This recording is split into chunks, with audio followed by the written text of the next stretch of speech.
నెల్లూరు జిల్లా ఆత్మకూరులో జాతీయ రోడ్డు భద్రతా మాసోత్సవ కార్యక్రమం నిర్వహించారు. మాసోత్సవాలలో భాగంగా విద్యార్థులతో కలిసి CI Gangadhar, brake inspector Ramulu పర్యవేక్షణలో ర్యాలీ చేశారు. మద్యం తాగి వాహనాలు నడపరాదని, హెల్మెట్లు ధరించి వాహనాలు నడపాలంటూ నినాదాలు చేస్తూ ర్యాలీ సాగించారు. జాతీయ వారోత్సవాల సందర్భంగా అంతకుముందు మనం 1 వీక్ చేసేవాళ్ళం. ఇప్పుడు మాసోత్సవాలు అందరూ దీంట్లో సభ్యులండి.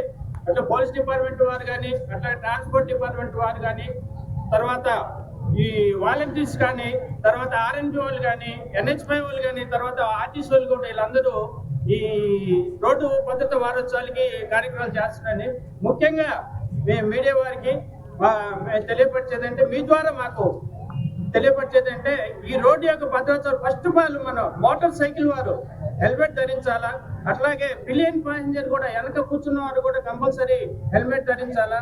అట్లాగనే మైనర్లకి వాళ్ళ యొక్క తల్లిదండ్రులు మైనర్లకి డ్రైవింగ్ మోటార్ సైకిల్ డ్రైవింగ్ ఇస్తున్నారండి.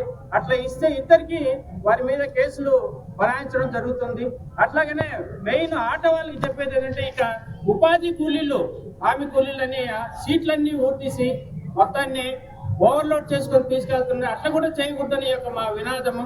అట్లాగే కారు వారికి కూడా చెప్పేది ఏంటంటే, సీట్ బెల్ట్ ధరించి వాళ్ళు ఎలాంటి మత్తు పానీయాలు సేవించి డ్రైవింగ్ చేయకూడదని, అట్లా లాంగ్ నుంచి వస్తారు ఎక్కడైనా మంచు ప్రాంతంలో ఉన్నప్పుడు కానీ, వర్షాకాలంలో కానీ ఎక్కడైనా ఆగి రెస్ట్ తీసుకొని వాళ్ళు డ్రైవ్ చేయాలని. అట్లాగే ఈ యొక్క ట్రాక్టర్ టైర్లు వాళ్ళు కూడా తెలియపరిచేది అంటే, వాళ్ళు కూడా ఉపాధి కూలీని అటువైపు ఇటువైపు డోర్లు ఓపెన్ చేసుకొని తీసుకెళ్తుందండి. అట్లా కూడా తీసుకెళ్ళగలని మా రైతు వారికి మేము విజ్ఞప్తి చేస్తున్నాము.